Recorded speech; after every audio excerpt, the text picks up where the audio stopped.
and then they knocked me over, and then they held me on the ground, and they stole all the pepperonis off all the pizzas that I brought. I swear to God, Scott, that is the last time I am ever going to a second grade show and tell in my life. They're vicious little animals. I cannot believe it. Oh, okay. Shoot. Oh, sorry. Timer's gone off. Hello. And welcome to the PMQ Live Updates. I am so sorry you had to hear that. Scott's a mean person. He doesn't like second graders. But I am here today with Mr. Scott Wiener. This is PMQ Live Update for Thursday, August 6th. Scott, thank you so much for joining me, man. I'm excited about this one. It's going to be a fun conversation. Yeah, I'm delighted to be here. Thanks for having me, Brian. So, we've kind of talked about what we're going to talk about, but you are a unique anomaly in the pizza industry. Is that you've never necessarily worked in a pizza place for a long time, very brief stints at the most, and but you know so much. That's why I kind of touted you as a historian, archivist, overall encyclopedia. So we really want to.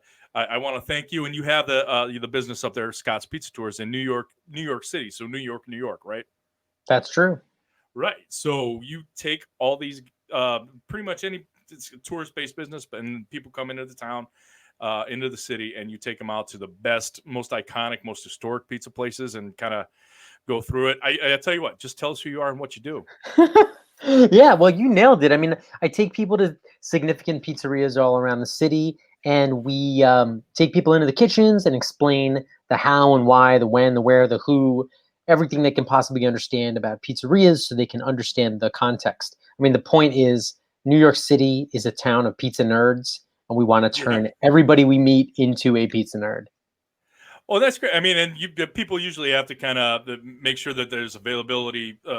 It's available because, I mean, you're pretty busy. And let's just say in regular terms, you're relatively busy with just tourists coming in. And of course, New York is a quintessential pizza city. If you asked anybody in America, what's your favorite style? It usually comes down to two cities. I won't name them so they don't get in a fight. But when people come to you, they're like, all right, this is the other side of New York I want to see in pizza. I mean, how did you really start that? When did you start it? And what was the reasoning for it? The reasoning for it was that I was just really into pizza. And it was 2008, I had been out of college for a few years and couldn't quite figure out what exactly I wanted to do. The only thing I knew I loved doing was eating pizza. So I just thought about, well, how can I be a professional pizza eater? Is that a thing you can do?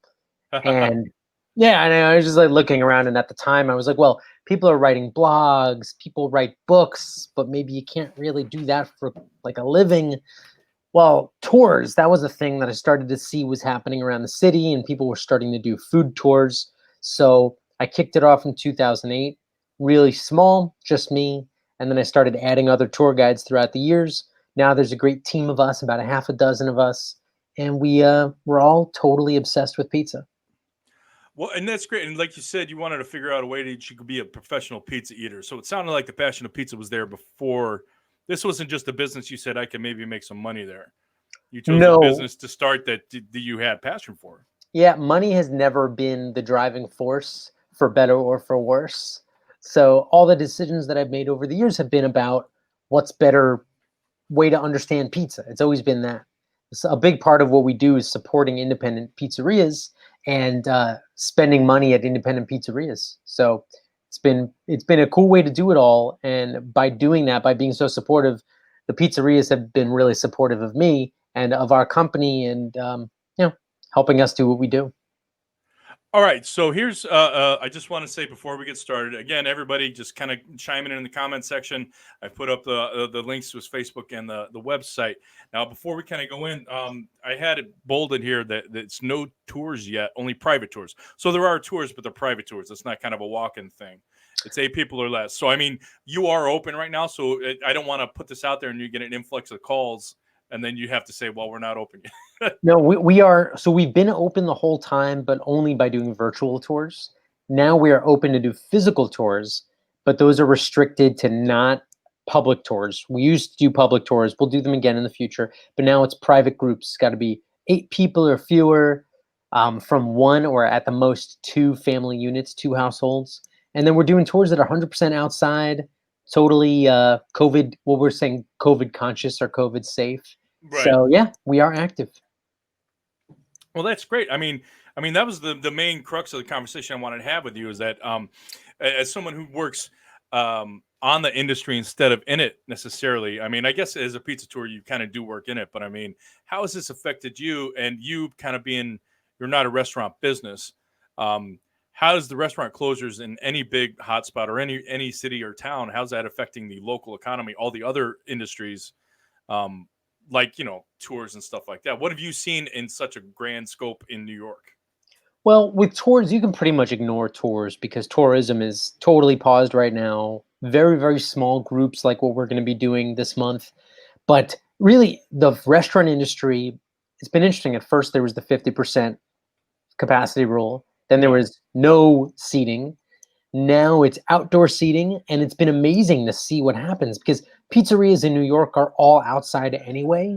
There are very few pizzerias that really have ample seating inside, at least ones that aren't restaurants. So it didn't really hit the pizzerias that hard immediately, besides the fact that so many New Yorkers left town or stayed home and didn't go into work. So we've had that issue. But now all these pizzerias have outdoor seating. Hmm. It's beautiful. It's actually quite lovely. Was a lot of that? I mean, you say now they have outdoor seating. Did they not before, or did they just decide to utilize what space they had now with outdoor seating? I mean, Yeah, man. this has kind of kicked all our asses into high gear on a lot of projects we might have had 3 or 4 years down the road. I mean, so you're seeing a lot more patio seating and stuff in New York areas, so that they're being proactive about actually trying to reopen and get business. Oh yeah, you can't stop pizzerias. They don't slow down. There's no What? room outside for pizzerias in New York. Like Yeah. it's sidewalk and then there's street. There's no grassy area. So they've all made little spots. You can take the parking spot in front of your restaurant and you can use Hmm. that as a little seating area. So people have set up like tables and little barriers and things like that. That's been pretty cool. Okay, I hadn't seen any of that yet, but I mean, I know that.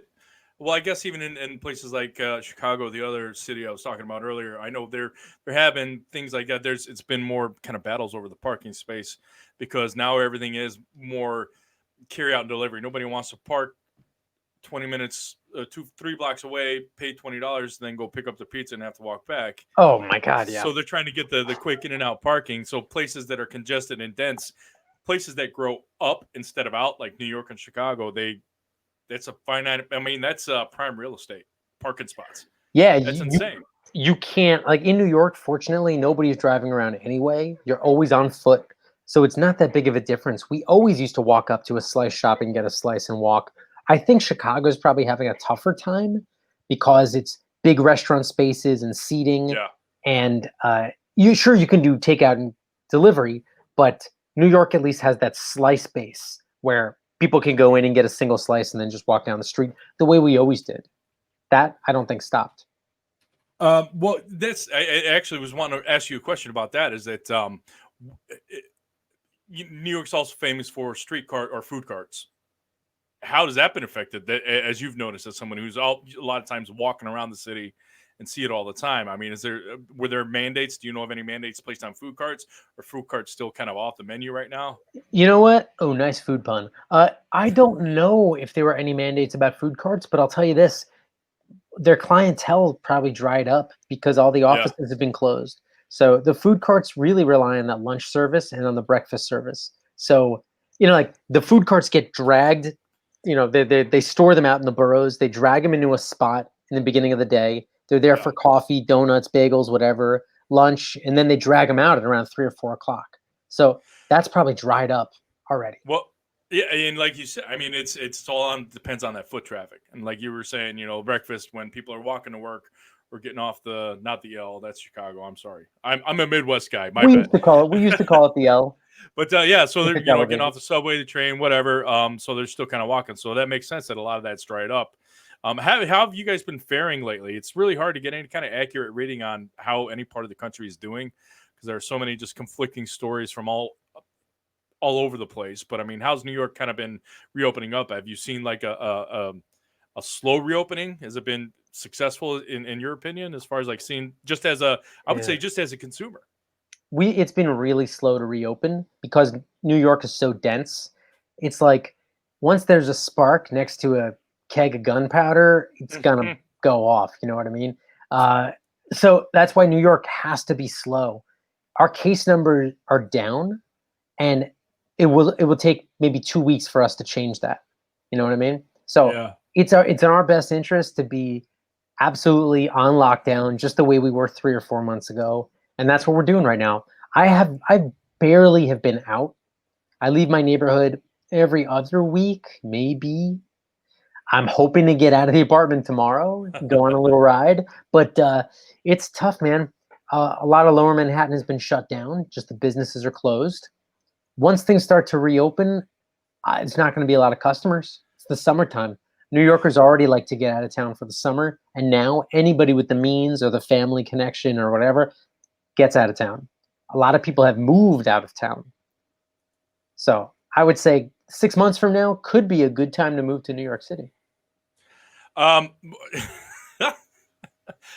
honestly, it might. I mean, I think it's just for the density for me. That's why I don't go out there. But so, I mean, just everybody's still slowly kind of coming out. And that's that. Everybody wants those gates to open. It's like the racehorses or the greyhounds. They're just waiting for those gates to pop open so they can just kind of come running out. But I think That's you the guys are doing a problem. good job up there of like Yeah. keeping those gates closed for a little bit or just opening them slightly. Well, the problem is you have to use common sense. And even if you don't know anything about like biology and like how viruses work, Yeah. what you do know is something contagious that is harmful and deadly that has no vaccine is a major problem. And it's not like it spreads from one person to another. It spreads from one person to many. That's the issue. Yeah. Well, and you just have to have the common sense. I like how you said that. You have to have the common sense of you don't know. I'm not a doctor. I'm going to listen to people who are. So I'm not telling anybody what to do. Just, take respect for your family, for your staff, for customers, for others. Because if it's not you, it's somebody else who might be affected. So Yeah, that's all I think can say. for anybody who thinks that their personal freedom or their lust for the economy is more important than everybody else's well-being, I would say to them, remember that your responsibility to your neighbors is greater than, or should be greater than, your need to assert personal what you perceive to be freedoms. Yeah, Think about absolutely. Yeah. everybody else. Yeah, I mean, yeah, there are rights and freedoms, but I mean, again, it's just about being the good person. So I did have a couple comments coming up in here. Brian Weevil says, Brian Brian Weevil, I love Hernandez, Brian. I hope you realize how brilliant Scott Wiener is. This is the first time I've met the guy. I don't even know who this guy is. So, but no, actually, he's one of my first Chef's Corner interviews. He actually instituted the Scott Wiener lightning round, which basically I just wanted to ask him if he liked a certain topping or not, anchovies, black olives, or something. I just wanted him to say yes or no. He's like, no, but here's what I would do with that. So it became a competition for the Chef's Corner that we put in the magazine. Everybody, I surprised them with 3 ingredients. There's been a couple who had to kind of bow out. They're like, oh, bleep. Yeah. So Scott Wiener is I definitely know who he is. And I mean, I met him like as soon as I started here. You were hosting was it 2012, the one in Atlantic City, the Northeast, where Leonardo Giordano won. Yeah. And yeah, that was the first, when I first started here, that was like my first major event that I had done. And I was running up and downstairs, but I finally got 20 minutes to sit down and watch Scott talk about, dude, you had to be up there for 3 hours just riffing on pizza. I'm like, okay. This guy knows his stuff. So yes. And then John Arena did also have a question. Is there a pizzeria that you wish that's on your wish list that you have visited? Now, let's maybe even say we can put it up into 2. Is there one in New York, and is there one in? I assume there's probably not one in New York, but is there one wherever else in the world? Oh, there's a lot everywhere. I'll tell you. It's a terrible question, John. That's such a loaded question. That is so mean. That's why John asked that question. Johnny Arena, Johnny Pizza Guy, the wizard himself, the godfather of all things. Yeah. Okay, listen. I've always wanted to go to Bert's in Chicago. Never been to Bert's. Real bummed about that. Pat's in Chicago. I've been to one Pat's, but I want to go to the right Pat's next time. Fair enough. In New York, I've been to Philomena's, but I want to go back because it looks even better than when I went there last. I want to go to a place called Houdini Pizza Kitchen and Laboratory, I think is what it's called. I've been there once. Oh, wow. I need to go back. Like, there's a lot of revisits. There's definitely places in New York I haven't been to, but uh oh, I mean, just yeah. Okay, so the quintessential bucket list one, regardless of New York or Chicago, regardless of where it's at, is there one that's on your list that that's what you're saving for right now? wait, I'm sorry. I just remember the name of a place I really want to go to in New York. It's called Pizza by Lucille's. Okay. It's I think it's in Harlem, or maybe it's beyond Harlem. Anyway, it's not close to me. I'm gonna get there at some point. I hear it's great. Never been. All right. Well, appreciate you guys. Keep the questions coming. I mean, Scott knows a lot about pizza history. He knows a lot about every aspect of pizza, so it doesn't have to be on this pandemic stuff. We like to get out of there. Oh, all right. I'll give you one more, John. Here, have you ever been barred from a pizzeria? And I assume there's probably a story from there since he asked the question. Let's just say that if a pizzeria were to have ever barred me, it would have been for their own personal misunderstandings of Okay. other people, and not one thing that I may or may not have done. Oh I'll yeah, leave there's it a at that. story there. Okay.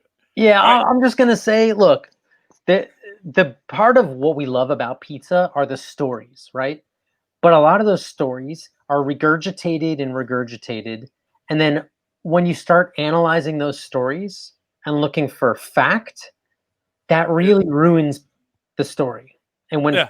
that story is somebody's family history, then it becomes a problem. Well, no, and okay, and no, and that's what I figured is it's that in 30 years when somebody else is doing whatever the virtual version of what we're doing right now, they'll be talking about the Scott Wiener, you know, getting barred from it. And is it legend? Is it true? I mean, it'll become like Bigfoot, man. I mean, it's I don't know if it's true. I I don't don't know. know. Again, yeah, no, yeah, it's alleged. I think we need to start throwing the word alleged out there. Okay, Yeah. thank you very much for putting him on the spot there, John. That's always fun to watch. Apparently, Jim Schaefer's been kicked out. A Dungeon Chat Experts says, "Great insight, Scott, and a great job coming up with the tough questions. Thank you. We got some more, and actually, this is an interview we're going to cut in half because the second half of this interview is all about judging. Because Scott is a phenomenal judge. He does judges international competitions all the time. Again, like I said, he knows his stuff. So I'm going to Very come back. judgmental. Hmm? I'm very Judgmental. judgmental. Okay. Well, I'm he's always still a nice judging. guy. So yeah, we'll get into a couple of those questions at the end, but we will have another one on Tuesday, August 18th at 2 p.m. Central, where I'll have Scott Wiener and Rudy Waldner, a couple judges that I've known and we've used a lot. That just want to hear what it is about judging. I've done it once. It's not an easy job, but most of the judges you find are very happy to do it. So I want to figure out what you guys are looking for and what keeps you guys happy. Moving on from that, so. When did the pandemic? I know you said you never really shut down. You kind of just went into private tours to where it could be safe. I mean, it was that the first way that the pandemic hit you when it came through. How did you adjust, kind of from like point A to point wherever you're at now, D or C? Well, at first, the big shutdown started to happen mid-March. We closed off all public tours for the next 2 weeks. Then we had to kind of do rolling cancellations, which was really tough because our ticketing company had to refund so much money. Oh wow, yeah, I can't imagine that. So that, Especially, there's been a big concert season too, so I mean, I started thinking about that. Everybody who's pre-sold events, even trade shows in our industry itself. Yeah, absolutely. Right. So we just kind of, and as soon as that started happening, we said right away, okay, well, we got to do something. Let's just start doing Facebook Lives, Instagram Lives. Let's just put out some content to keep people excited, energized. Remember, all the musicians were doing concerts from their homes, and it was like, everybody stay home. I'm staying home. Well, we were doing let's do a pizza making thing every Monday and Wednesday at 3:00 on Facebook. Great. Let's do Instagram Lives every day making sourdough. Great. And then we started doing weekly events. So check this out. We even still do this. Every Wednesday night, we do a pizza history class. It's 1 hour long. Last night, it was a pizza history class about grandma pizza. And we had John Cesarano from King Umberto's in Elmont, Long Island. He jumped in for the last 20 minutes, gave us a tour of his kitchen, showed us what he does, how he does what he does. And every Wednesday night, we're going to keep doing history with a special guest, maybe beaming in live from their pizzeria and to show us how they do something. just real simple stuff. So are they? Do they have to? They obviously have to come with the talent to show how they make a grandma style Sicilian, whatever. But I mean, do they have to come with a good history lesson of it? Like when I again, John Arena, I'm sorry. When I went to your school, I'm not sorry about talking to you that much.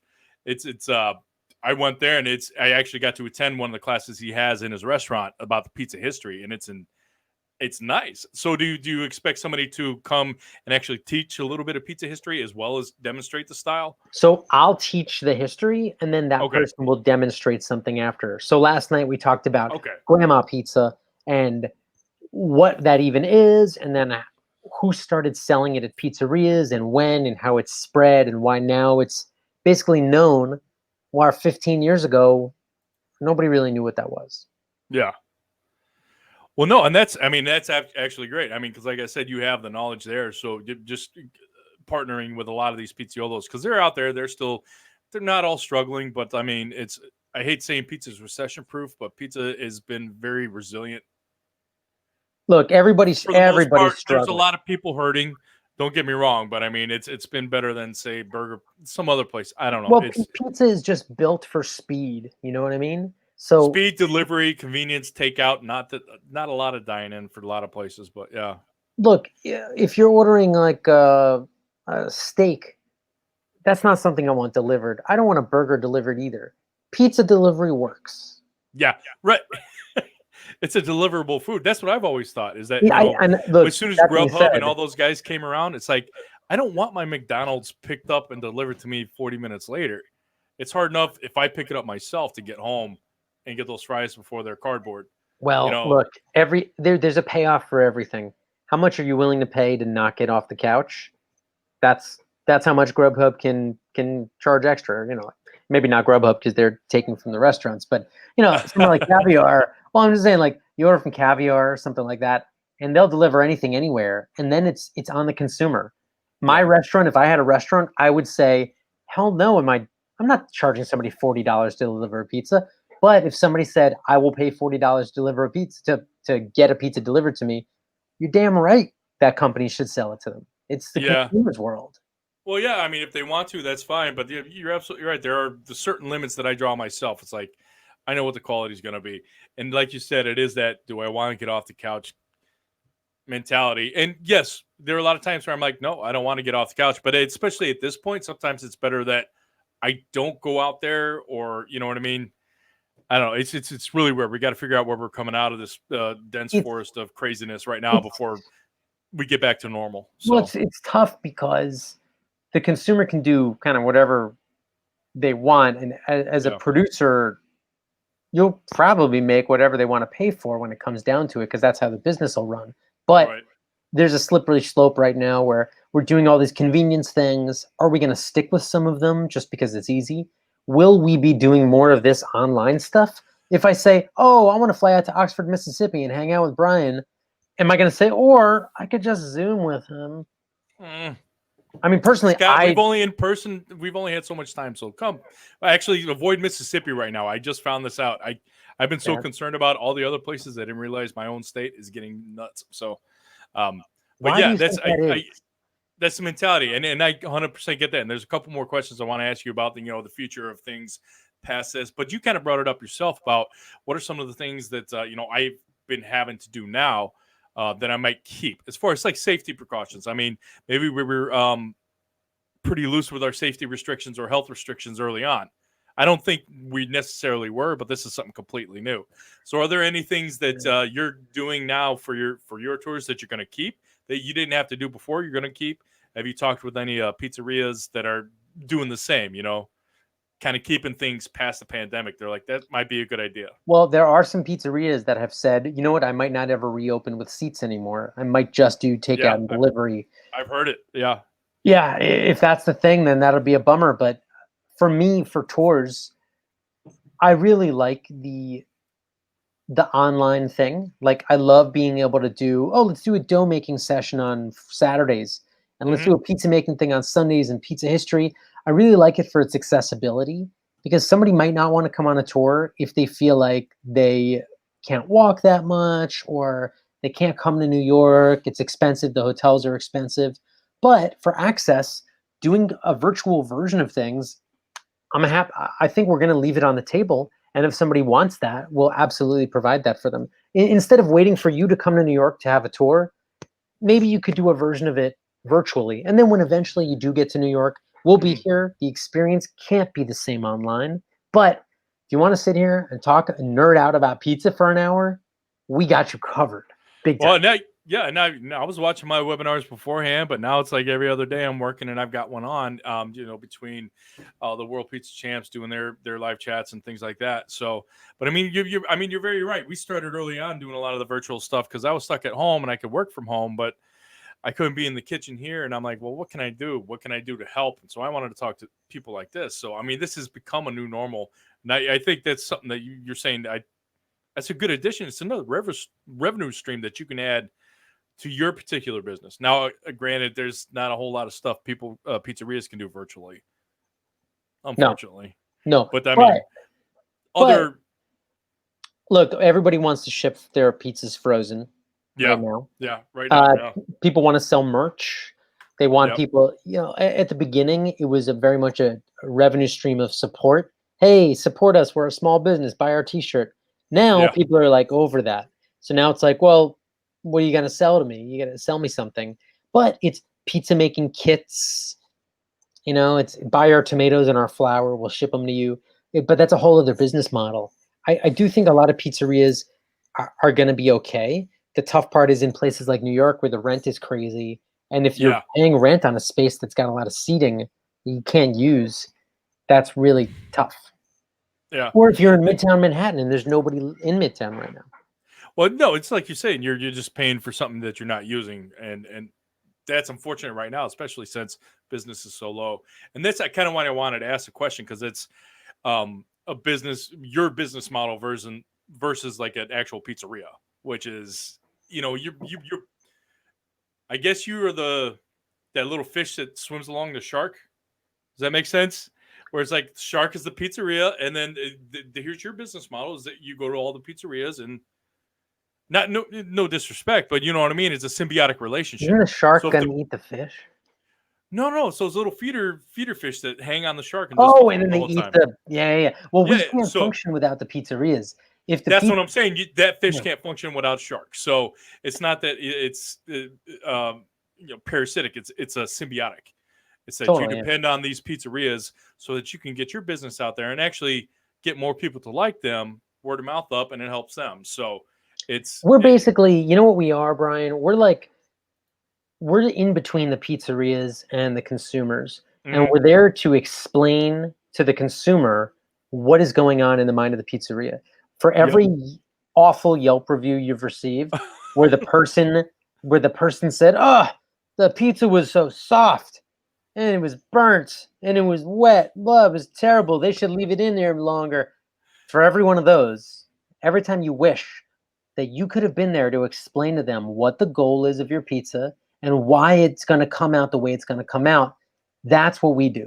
We explain to those customers, this is Neapolitan pizza. It's baked in a 900-degree oven in under 2 minutes. It's going to be soft. It's going to be wet in the center. That's part of its personality. To not like that part is to not enjoy that style. It's not that they made a bad pizza. It's they made a pizza that you don't love, but they didn't do something wrong. They did their own thing right. It's like going to a basketball game and complaining that it's moving around too fast. That's what a basketball game is. Well, and again, it's like you were saying, just with like Neapolitan pizza. That analogy also boils down to training the customer. That's not burnt. That's leoparding. There's a term for it. It's supposed to do that. So and that's why, like in your restaurant, if the waiter could stand there and while the person ate it and complained to their friend about that, like, "Oh, I don't like the pepperoni burnt and greasy." If the waiter could be there and be like, "Yeah, it's called natural casing pepperoni. Maybe get with it." That's what we do, but we do it in a fun way because we're not the restaurant. I don't work for the restaurant. No restaurant pays us anything to represent them or nothing. We're there to say, "Hey, this is what they're trying to do. This is what you'll notice. Now let's eat it, and then you tell me what you saw." And then it's really, we probably neutralize hundreds of those bad Yelp reviews per year. And I know we take thousands of people on a tour every year, and for all those people, they go back home, and then they tell me, oh, you know what? I just noticed that a couple miles from my house, there's a St. Louis style pizzeria. There's a Detroit Hmm. style thing. Now I know what it is, and I know how to read it. Imagine somebody hands you the greatest book in the world, and then they say, but it's in French, and you're like, well, I don't know French. We're teaching them French. I Now like you can that. enjoy it. Now you got the tools. No, I mean that's a great analogy right there. It breaks it down and simple. I mean, and the reason I'm talking to you is because you are closely related to the restaurant industry or pizza industry, I should say. But I mean, that's sound advice for anybody not in the restaurant industry, because it's hard to find out what your niche is as far as like essential employees if you're not actually serving food. Yep. And they've been Yep. loose and with the definition of that depending on where you're at. So all right. Well, I mean, I appreciate all that info, and we'll definitely keep talking. And if there's anything else, I mean, people can actually reach out to you. We've got his scottspizzatours.com. You can go there, or the Facebook, which is a lot of letters. I will let you see that, but I already put it in the comments on the PMQ Facebook page, so you can just actually click it and take you right there. And I did find that I showed that your Pizza by Lucille's. I was Yeah. kind of floating around in there, so that's a good one. I'll put that one on my list too. They look like they have a lot of good fun up there. So, Yeah, um, it's weird. Those pictures, I don't even know if that's really their pizza, but I mean, the place looks so cool. I really want to go. well, I was not able to actually delve further into it just because I was Well, actually you're a trying little to busy. not We're ignore you. chatting. Yeah. Yeah. So, but all right. So I'm going to get down to the last few questions here to kind of keep it within the 45-minute range. But I wanted to say I had a question here was like, how did the pandemic hit you first? When did you first cut off tours? Apparently you didn't.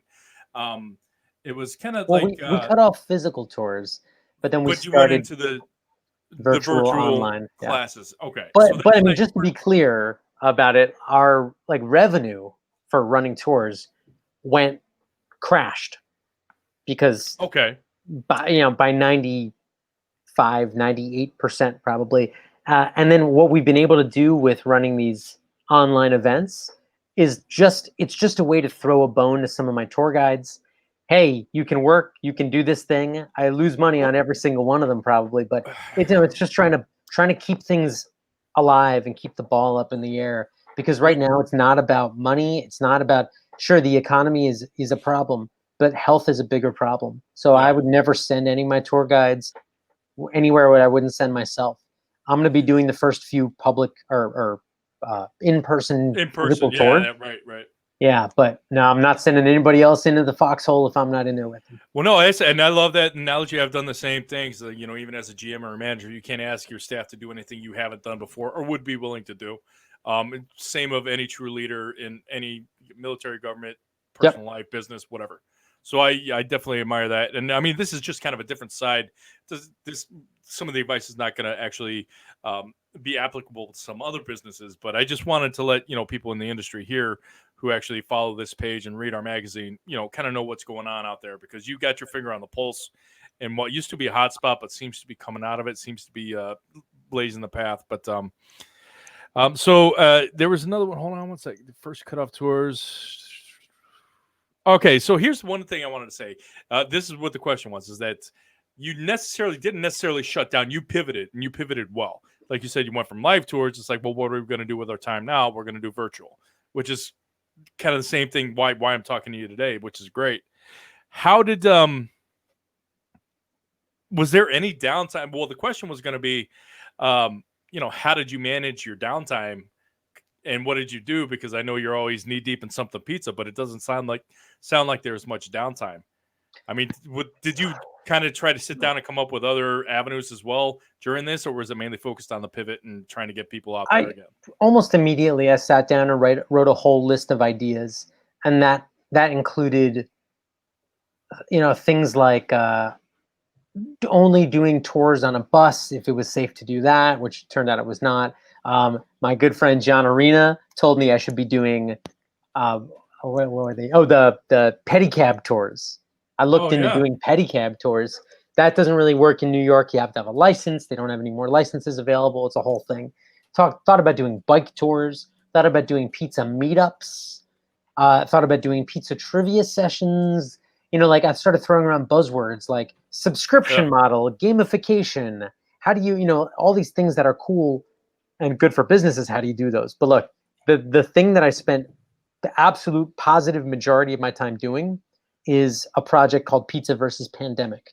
And that started about a week and a half after the shutdown happened. And I got a call from my friend Ilir, who he's the founder over at Slice, the pizza app. And Hmm. Ilir said, hey, all these restaurants are having trouble. I've got a bunch of investors and people I know who want to support the restaurants. Why don't we set something up with Slice Out Hunger where people can sponsor meals for healthcare workers from the restaurants? So we launched a thing called Pizza versus Pandemic on March 21st.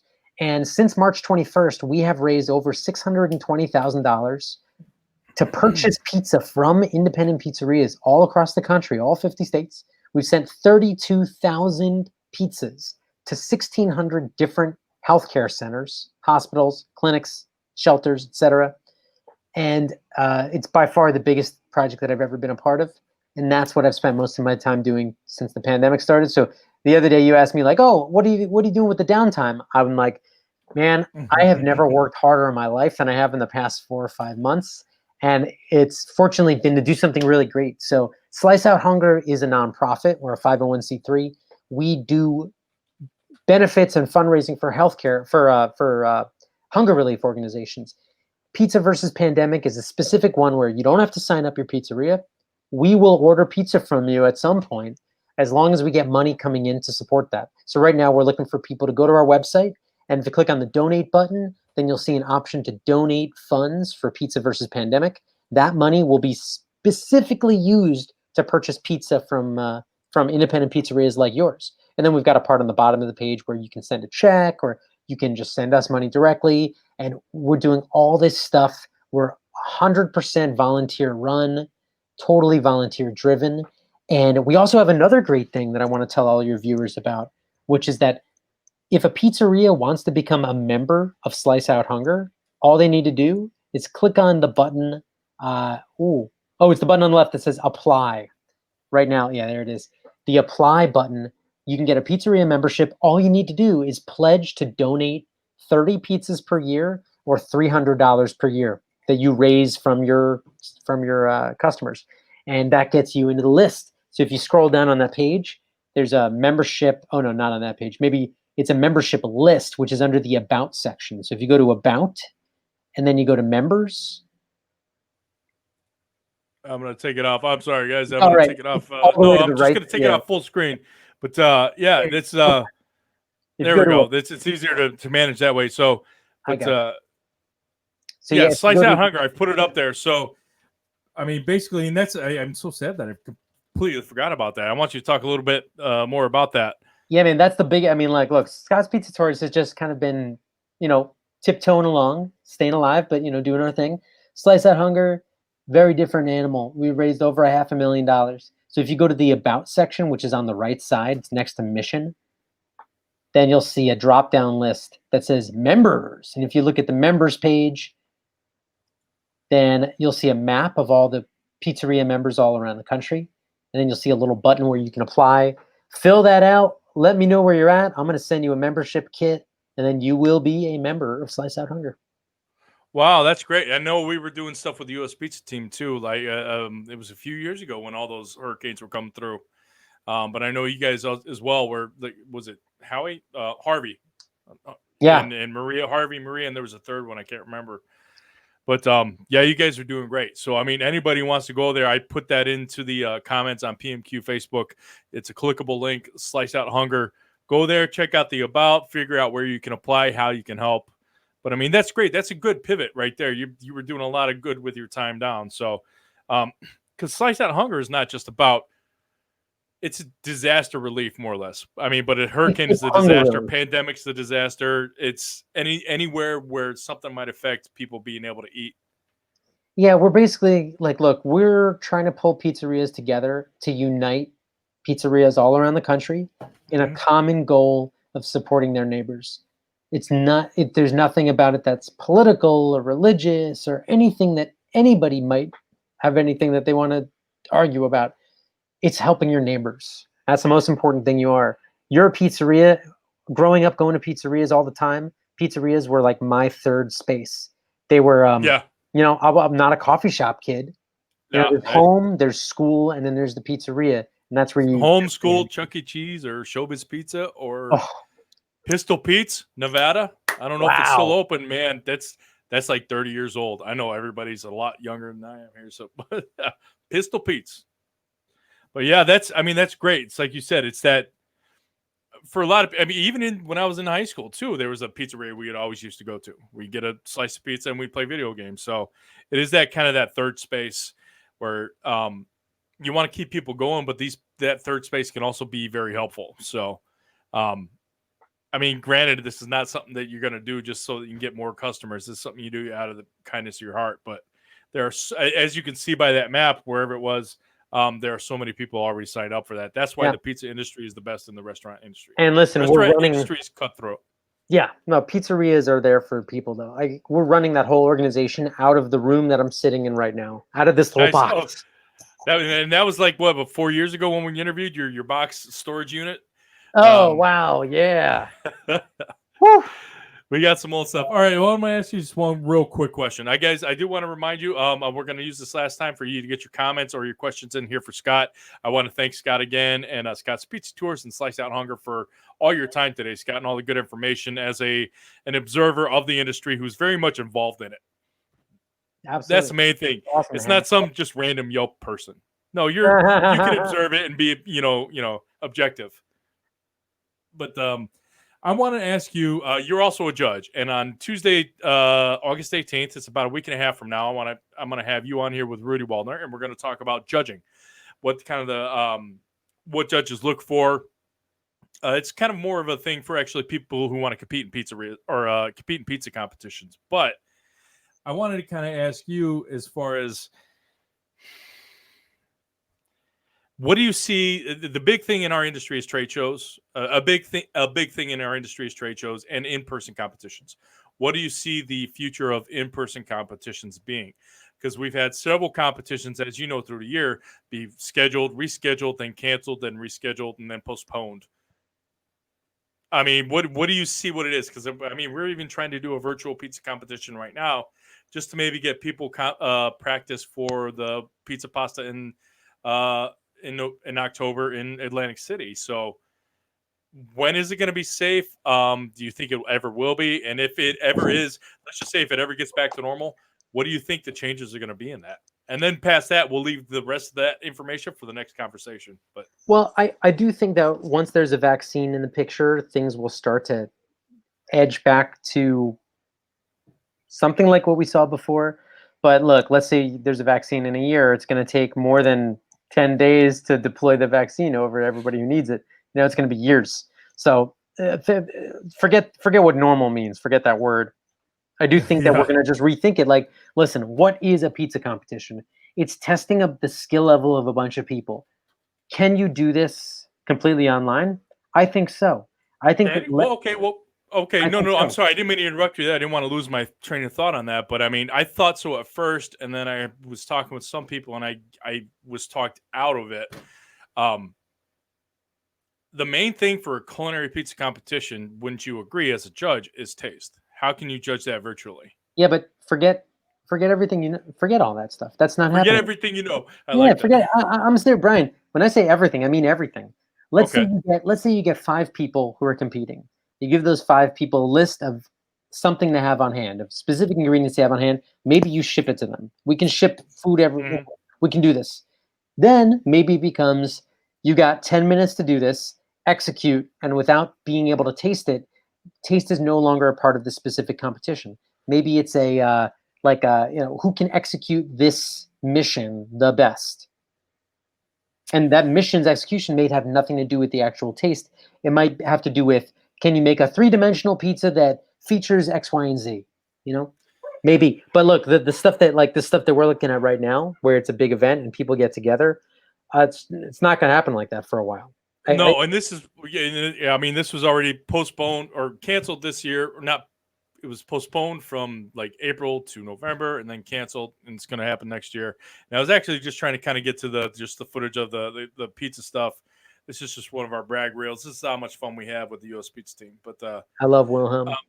yeah, so we got. But I mean, this is just shopping. We're getting this is one of the shops right around from our corner.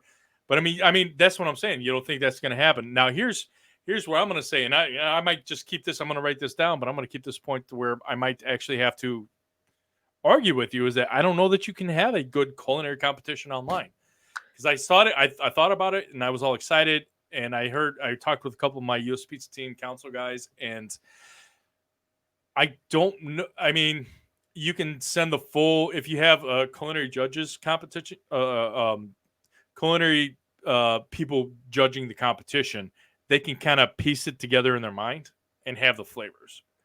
Dude, I totally disagree. Okay. It's not going to be a culinary competition. That's what I'm saying. Okay. Forget that. It's not culinary because you can't taste it. I'm saying that you're going to be competing for other things.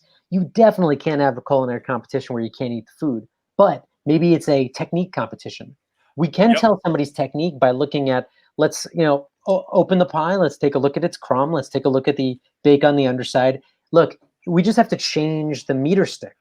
Okay. Well, I'm glad you said it exactly that way, because we are having from September 15th through 22nd, the virtual US Pizza Cup, which is basically that. It was like I was saying, I wanted to do a culinary thing, get culinary judges to taste it in their mind. And then somebody's like, maybe you can make them and feed them to people. I'm like, I don't want. No, you can't. I don't want to make their pizza. No, that's just, so it's become more, I hate to use the term, but a beauty contest, but it's going to be about visual appeal and presentation and plating. I don't want it to go nuts. You've been to Italy. You've seen the giant, kind of presentation, or not present. Yeah. Well, presentation platters they have there. As just ignoring taste. Look, there's a way that you can tell technique. I don't think beauty contest is the right way to say it. I think you can tell skill level and technique by looking at the final product. Just make it a competition that doesn't cover things that you can't judge. That's exactly what we're doing. Yeah. So, but I'm glad to hear that, because that's where we're trying to go. But I mean, we figured this is maybe if for some reason Atlantic City gets to be live, this is a practice round for these guys. And there's gonna be monetary prizes and a very minimal registration fee. I might register under a pseudonym. I don't know, just because. But I agree. You're gonna have to adjust it. But I mean, do you think there's ever going to be a point where, because I'm going to actually possibly go to the World Food Championships in November in Dallas. Now that used to be kind of an outside arena under some tents. This year, last year and this year, they're putting it inside. So shouldn't it be the other way around? Yeah, I don't know. First, A, I don't know if it's going to happen, and B, I don't know if it's inside. Do I want to go? Yeah. This is just kind of just a teaser, a taste of that, because we want to delve into this a little more with you and Rudy on Tuesday, August 18th. It's going to be at 2 p.m. Central Standard Time, so the same time today. But I mean, Scott, I do appreciate everything that you've talked with us about. People, if they want to reach out to you, I guess the best way is still through the website and the Facebook page. Yeah, absolutely. I'm going to try to put that up one more time, just kind of scrolling on the screen there. All right. So, but it is, if you go back to the top of the comments on the PMQ Facebook page, you can get the clickable links to the Facebook and his website. So, Scott, I always ask for two more things before I let anybody go. I need just your best tip for anybody. It's usually anybody in the pizza industry, but I want to say, what was it? Just kind of your best tip for people trying to, I had it written down here. Just your best tip for anybody who I don't want to say who's kind of dependent on the restaurant industry. What's your best tip for operators in general? It doesn't have to be food or anything. I think the best thing anybody can do when you find yourself in a corner trying to figure something out is to remember that you're also a customer. Mm-hmm. So to put yourself in the customer's shoes and be a customer. That's the only way to understand a customer. If you're only in the manager's position, and if you're only saying they want us to remake that pizza, that's not fair. We already made it exactly the way they wanted. Put yourselves in their position. Some people say the phrase "the customer is always right."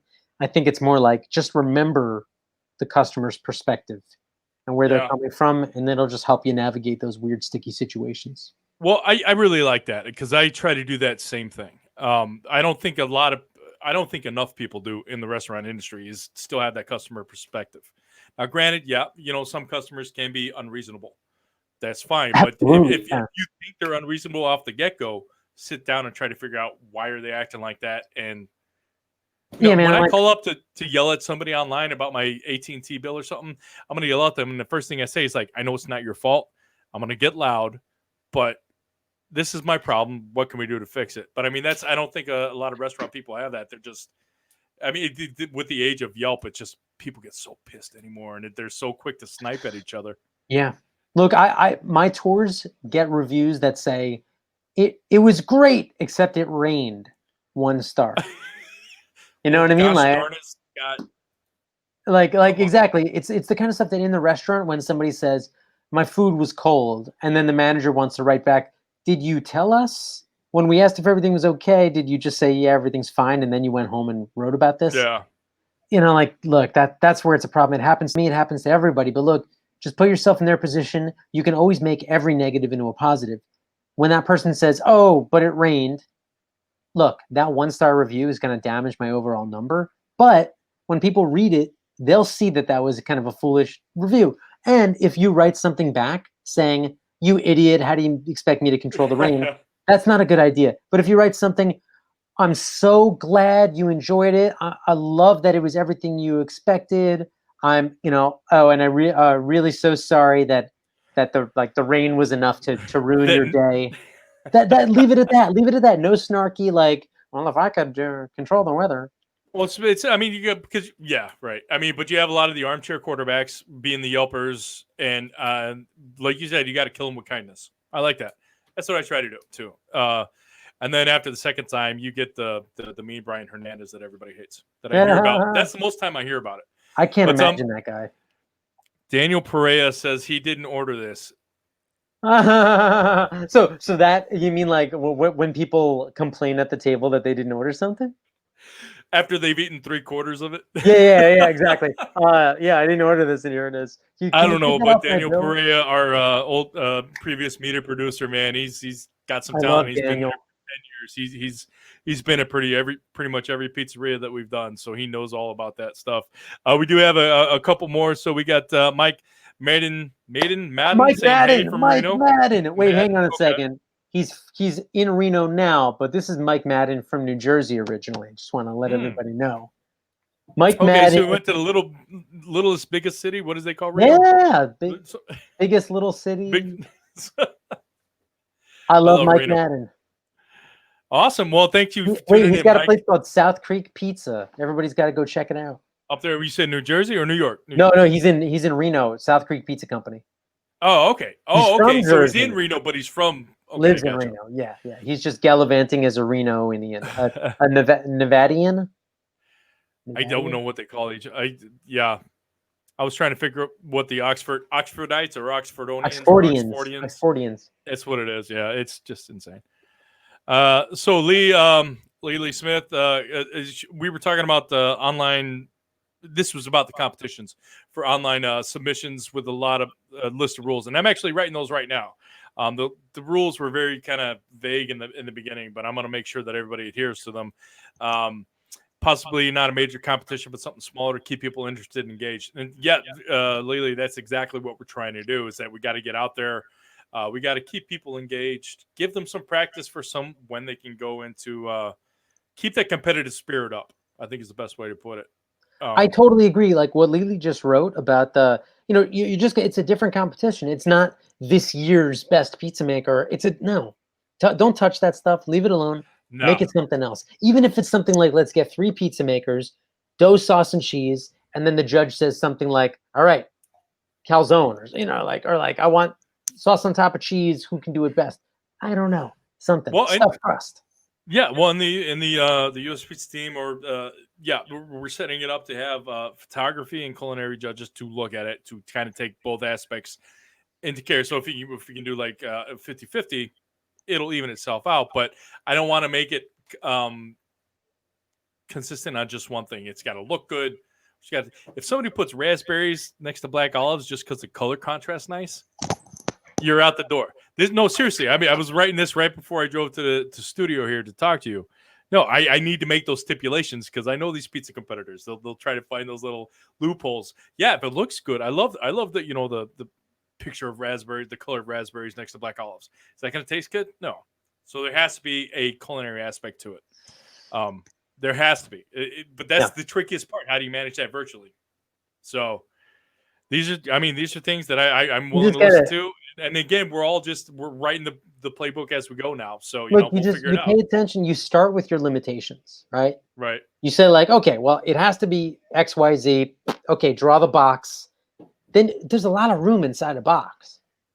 You know, like that's not the things that hold you back. That's just the general rules. Like, look, I know we can only talk online right now, but look, you figure out a way. You can get text on the screen. You got a little my face sitting over here. What?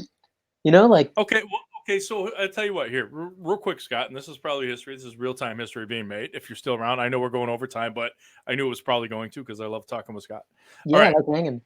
Within a box, because my concern about this is that, like I said, I'm writing these rules today, so it's going to be finite. But I mean, it was presentation and or plating. So I mean, what would you try to see better? I mean, when you go to Italy, it's different. It's presentation. It's a giant presentation. I think what you just said there, like not plating, but like in a box. How does it look? I mean, if you want to put, I mean, I know my old company used to put like Tootsie Rolls in there. Every single box got Tootsie Rolls, a couple Tootsie Rolls with the pizza and whatever their sauces.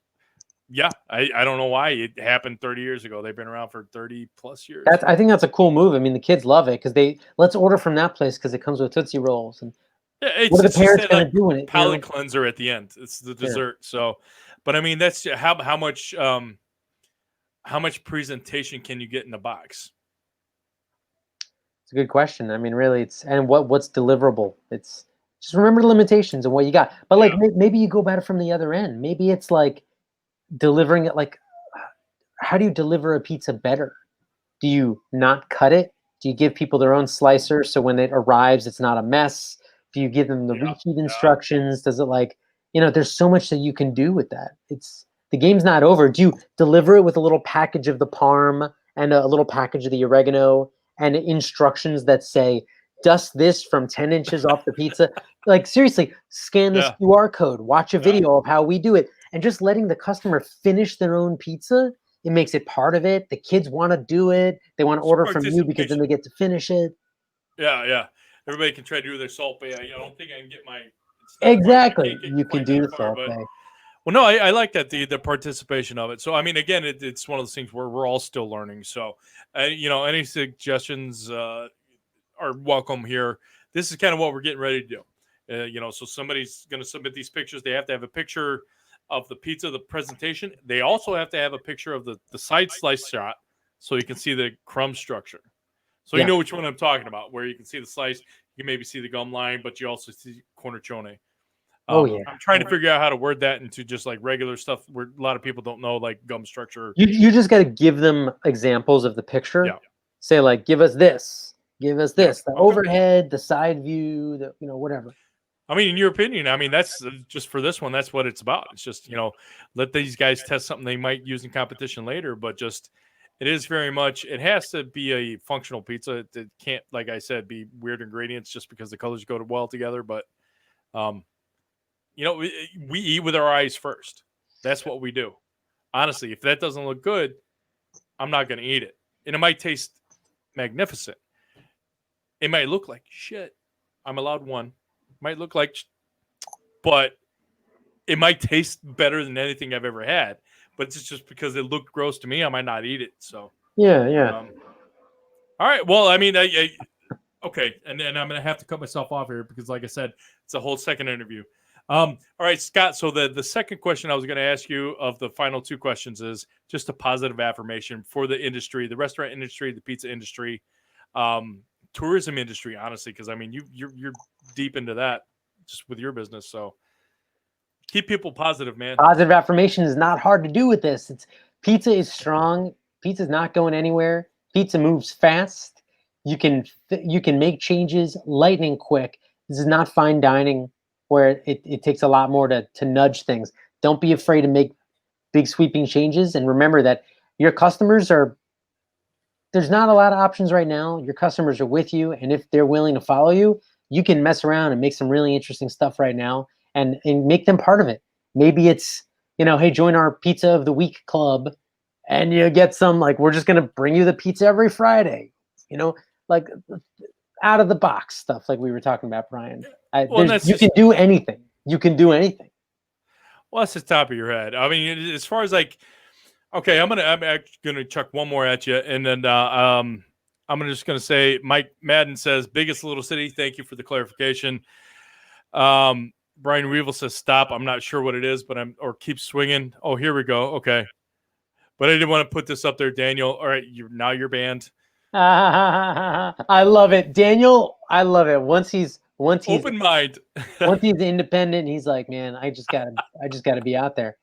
That's Daniel fine. Pereira, what a voice! I miss him. Great guitar player. Yeah, no, we've had so much fun in the pizza industry, and I'm glad he got out there. So, Lily's back here. I haven't even read this. I just put it up. Yeah. Can potentially work too. Yeah, I look. Just a food competition. It's not going to be about culinary. That's fine. But like, you could totally do it. Why not? And it'd be fun. People would love to watch it. People would love to watch a largest stretch competition happening virtually. People would love to watch the fastest dough competition. Yeah. Like, right. Okay. Maybe it won't be an official title, but it'll be an online title. What if their connection's not good and they don't hear you say to go? It's all for fun, though. This is a great way to get people looped in, not in the pizza world. People not in the pizza world don't go to the pizza convention. Well, like you said, I mean, there's a ton of people, and thank you, Lily. There's a lot of people who would like to jump in for these, especially even like you said, the acrobatic stuff, because that's not taste based. You can just do it as fast as possible. That might be something we have to do beforehand, but fastest pizza box this is at this folding. point we're making more questions than we have answers for. But this is great. I mean, I love all that stuff because I think doing something like that, it would be. It's like here's your largest. Make sure it's judged live, not judged live, but filmed live, and you might have to put together a live performance after the fact. I don't know. It's put tricky. A stopwatch in front of the camera and then say go. How many pizza boxes do you fold in a minute? And then you say stop, and then that's it. Yeah. No, absolutely. I think that's the pizza. It's funny. The box folding is the one everybody always wants to get rid of, but I think that's the easiest to judge because you can do that. It's just with a number. A stopwatch and a video. So, and dude, remember that it's like you can do as many competitions as you want. You can show them all live. You can edit them together and put it on YouTube. You can do anything you want. I got to quote my buddy Phil Korshak from Korshak Bagels in Philadelphia, formerly of Home Slice Pizza in Austin, Texas. And he said, "Oh yeah, nice. Okay. Yeah, he said, like, all these things are happening right now that we never thought could happen in a bad way. All this stuff, all this crap that we never thought could happen, and it's happening. Well, look at the positive. All these things that we didn't think we could ever do, we now have permission to try doing them. So take that as a positive. And he told me that a few weeks ago, and it blew my mind out of my skull. He said, everything is possible now, both negative and positive. So go for it. Yeah, it's like everybody kind of erased the blackboard. Yeah, you use it to your advantage. All right, Scott. Well, I definitely appreciate all your time today, brother. Thank you so much for this. And like I said, if we don't stop now, we'll go on forever because there are so many. We're getting a lot more comments now that we started being interactive. I'm going to turn this off. So, but I do want to have more conversations with you. Like I said, again, not next Tuesday, but Tuesday the 18th. We're going to be talking. I think we're going to get deeper into this competition stuff. So. Lily and everybody else who's been commenting on that. I'm sorry. Oh, there's one more that came in here real quick. I mean, Jim Schuster. Oh, he's saying pizza making contest, 3 largest, cheese, Hawaiian, and pepperoni. Challenge yourself to under a minute. Whoa, to make all 3 in under a minute? That's cool. Well, all 3 in under? I'm sorry, Jim. You're high. I'm sorry. Just go back to bed. Yeah, but in a minute? You can't. Maybe a minute each. I think it's how From stretching the first dough to putting the last one into the oven, who can do It's it in the the shortest amount of time. it's the fastest pizza maker competition, which what we used to have, or what we have, what's standard, I guess, in the industry is just I think it's like an 8-ounce dough ball on a 10-inch screen, and it doesn't have to be round or anything. It just has to cover the whole screen. Now it's anywhere between 8 and 10, and I always mix it up. So, but it doesn't count saucing, cheesing, or topping. So I mean, yeah, Jim, that would be a great thing to do online. You could do that. You can film it. You can time it. It's a tangible metric right there. That's awesome. All right. Well, again, before all these guys come up with a lot of great ideas, Scott, I'm going to let you go, brother. Thank you so much. But I will see you at about a week and a half. I'll I see hope you everybody soon. else tunes in. We'll put this up there. It'll be advertised. We'll let you know. All of you guys, please come back with all your competition ideas. I think this is what the industry needs. Between me and Scott, we can put it out there and feel how we can maybe start rebuilding the field of competitions in this era. I mean, we're getting to that point. We're so close. We just got to be smart and safe about it. So, all right. Well, Scott, thank you so much for your time, brother. Is Thanks there for having me, anything Brian. else you want to say? No, everybody stay safe, be healthy, wear a mask, stay away from people you don't know. Don't talk to strangers. Eat your vegetables, brush your teeth in the morning and again at night. I like it. Stranger danger. All Yeah. right. So, all right. Well, everybody, like I usually like to say, stay safe and stay sane. I think it's the same message Scott sent out there. So we're going to end the broadcast here. You guys have a good night. Bye, Brian. Yeah, and then those second graders, they started kicking me in my shins. And What is it with hurt you me and second so. graders? You never hang out with third graders? They're so much smarter. They're Are, more are they well nicer? educated. Are they at least nicer Oh, or no, less they're not strong? nicer. No, they're much stronger. But at Screw least, second. No, yeah. second graders are the worst.